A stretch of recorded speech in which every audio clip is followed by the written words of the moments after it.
kit. And he put his nose up to my nose, and he just started, licking my nose and my face, and I think it was love at first sight.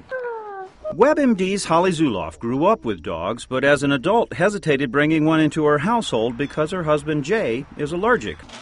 When their kids got old enough to start asking about getting one, they reconsidered and started researching breeds thought to be hypoallergenic. That is, ones believed to not trigger allergies in humans.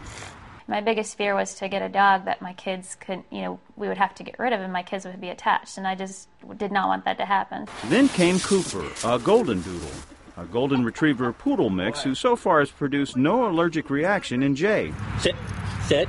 The couple didn't take the task of finding a suitable dog lightly, considering several potential candidates, in some cases going to extremes to make sure Jay and his pooch would be compatible. My wife was just taking the puppies out and handing them to me, and I was just touching and petting the puppies and stuff, and then my wife took some of the dog's saliva out of the dog's mouth and started wiping it all over my face. She's like, "Oh, let's see if you're allergic, let's see if you're allergic." But is there really such a thing as a hypoallergenic dog? No, all dogs have the dog allergen, CANF1. So to say that one breed is not allergic or another breed is allergic is not the case. While it may be true that some breeds shed less, allergists like Dr. Muth are concerned that people like Jay run the risk that symptoms could come back at some point in the future. The dog allergen, the dog protein, is in the saliva, and it gets everywhere. So, it's in the dead skin cells, the dander, the saliva. So, for instance, if you get a person who's not terribly sensitive to dog, and you get a dog that doesn't have very much CANF1, then you're probably in a situation that's tolerable. But how are you going to know that ahead of time? One strategy is to go through a round of allergy or immunotherapy shots to see if your body builds up a resistance to the dog allergen several years ahead of actually getting one.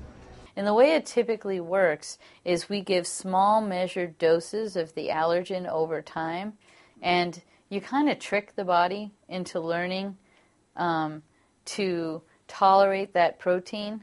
Many experts, however, discourage their patients from getting allergy shots once a dog is already part of the family.